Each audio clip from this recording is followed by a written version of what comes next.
Baik, Assalamualaikum dan salam sejahtera. Okey, berjumpa kita lagi dalam subjek sains untuk minggu ni, sains tahun 5. Okey, kita akan masuk unit 3 pada minggu lepas kita dah belajar berkenaan dengan apa? Sistem rangka manusia berserta dengan fungsi setiap bahagian. Baik, untuk minggu ni masih lagi dalam unit 3 tapi kita akan belajar pula berkenaan dengan sendi, kedudukan sendi berserta dengan fungsi sendi ni. Okey, sebelum tu kita akan tengok objektif dia. Objektif. Okey, yang pertama standard kandungan 3.1 iaitu sistem rangka manusia.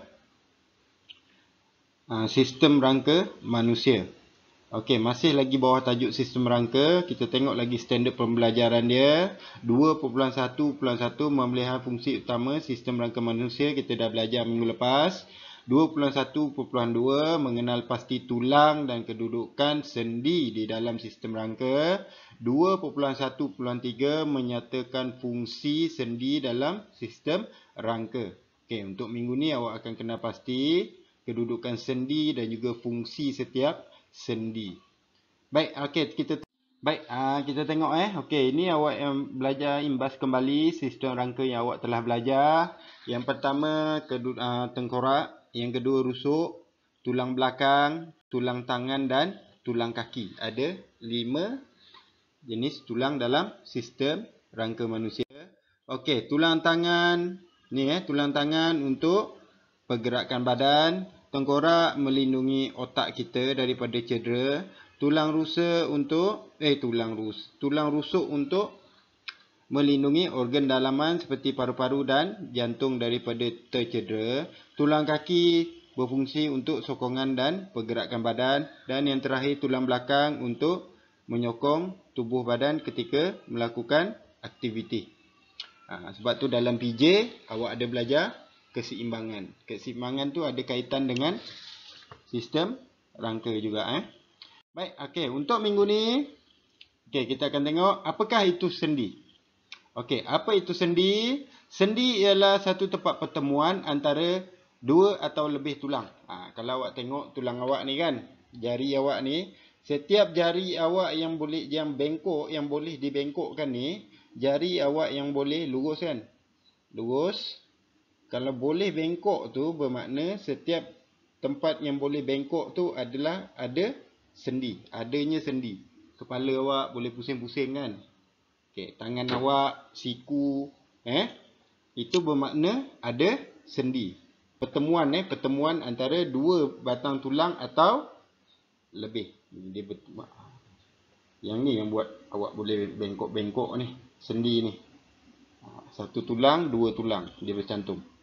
Okey, pertemuan antara tulang kita panggil sebagai sendi. Okey, tulang-tulang kita bersambung atau bertemu pada sendi. Bila bertemu tu dia ada ruang dia ada ruang, itu yang membolehkan kita boleh membengkokkan tangan, membengkokkan kaki, bengkokkan pinggang, menggerakkan kepala, kita boleh tunduk, kita boleh bangun, kita boleh berjalan.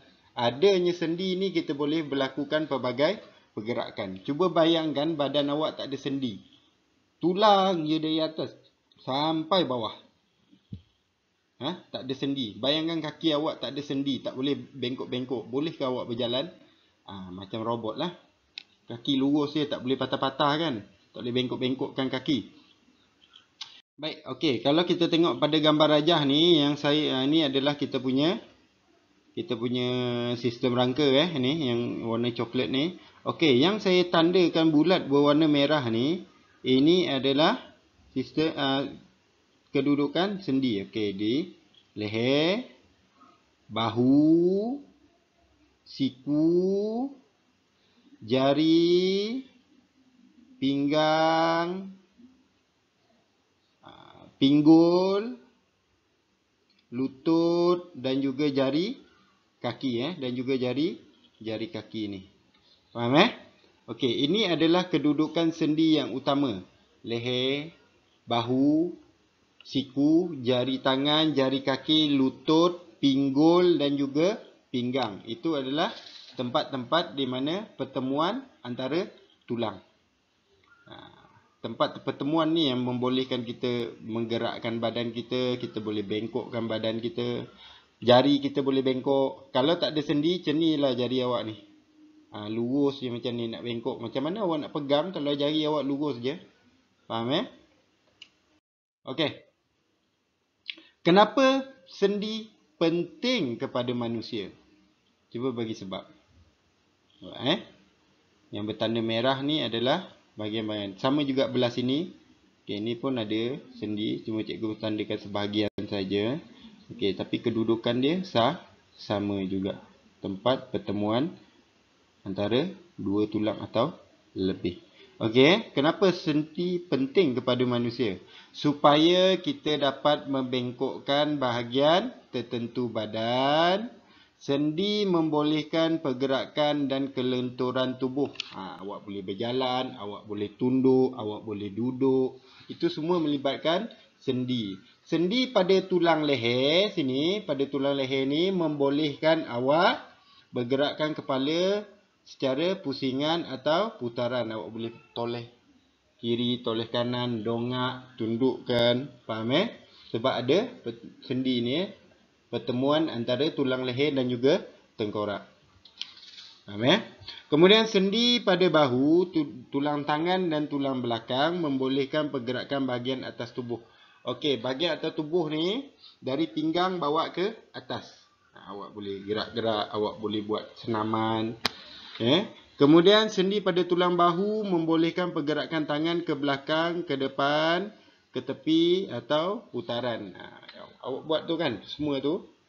Masa awak memanaskan badan masa waktu pendidikan jasmani tu, itu semua pergerakan melibatkan sendi. Baik, berdasarkan dari apa yang kita dah belajar, kita dapat tahu di mana terdapat beberapa jenis tulang dalam sistem rangka kita, kemudian fungsi setiap tulang tersebut, kemudian kita dapat tahu di mana kedudukan sendi. Sebagai contoh di leher, bahu, siku, jari dan pergelangan tangan, lutut, pinggang, pinggul, pergelangan kaki dan jari kaki. Okey, di situ semua terdapatnya sendi. Dan dia berfungsi untuk membolehkan kita bergerak dan melakukan aktiviti. Baik, okey. Habis tajuk sistem rangka manusia. Okey.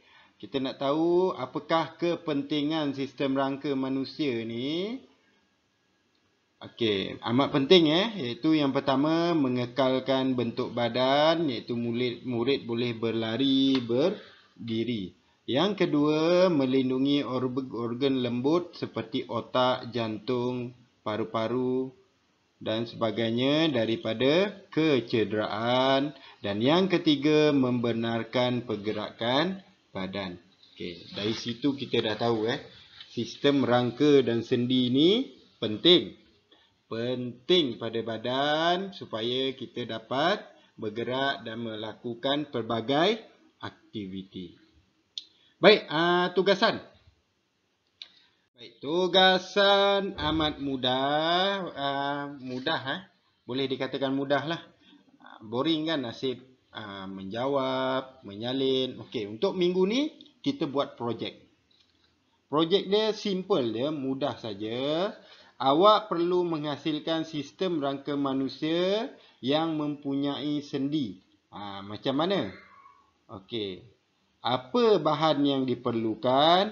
Gam, gunting, benang, kertas A4, kertas kad manila atau apa-apa bahan yang difikirkan sesuai. Kemudian bila dah siap, ambil gambar dan hantar melalui WhatsApp ataupun Telegram. Waktu menyiapkan sehingga 1 Mac. Tapi andai kata awak perlukan lebih masa lagi, tak apa. Selepas 1 Mac pun saya masih lagi terima. Tak ada masalah. Dan tugasan ni awak perlu bawa bila buka sekolah untuk saya kumpul dan pamerkan dalam makmal. Faham Macam mana nak buat? Okey. Baik, ini adalah contoh dia. Nampak tak? Awak nampak Okey. Ini contoh-contoh dia. Okey, awak nampak ni, dia lukis, kemudian digunting, kemudian setiap bahagian sendi ni, bahu ni, siku, kemudian kaki, lutut, dia buat tebuk lubang pada setiap sendi dan dia sambung menggunakan benang ataupun kabel tie. Benang kait pun boleh, tak ada masalah. Asalkan apa-apa yang sesuai. Awak tengok. Yang ni dia buat atas kertas A4. Awak boleh print atas kertas A4, kemudian gunting pun boleh. Tapi cikgu sarankan awak print, tampal pada kertas kad manila, kemudian gunting pun tak ada masalah. Kalau atas kertas kad manila, awak punya hasil kerja lebih keras. Jadi dia lebih keras. Macam ni, dia buat atas kad manila warna oren. Awak lukis ataupun awak tekap, awak ambil gambar, awak nak print, terpulang kepada kreativiti awak.